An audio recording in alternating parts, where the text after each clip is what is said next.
Alam mo ba kung saan talaga nagsimula ang artificial intelligence o AI?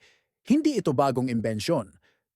Noong 1950, isang British scientist na si Alan Turing ang nagtanong, kaya bang mag-isip ng makina? Dito nagsimula ang ideya ng AI at ang sikat na Turing test kung saan sinusubukan kung kayang magmukhang tao ang sagot ng isang computer. Noong 1956, ginanap ang unang AI conference sa Dartmouth College sa USA. Doon unang ginamit ang terminong artificial intelligence. Naniniwala ang mga siyentista noon na kaya nilang lumikha ng makinang kasing talino ng tao. Pero mas mahirap pala ito kaysa sa inaasahan.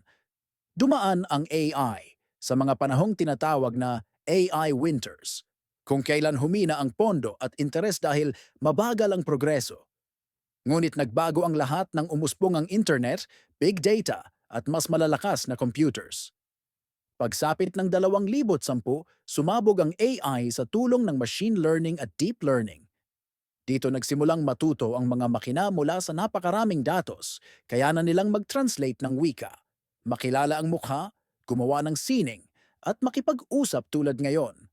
Ngayon, bahagi na ng ating araw-araw na buhay ang AE, mula sa social media, navigation apps, hanggang sa content creation.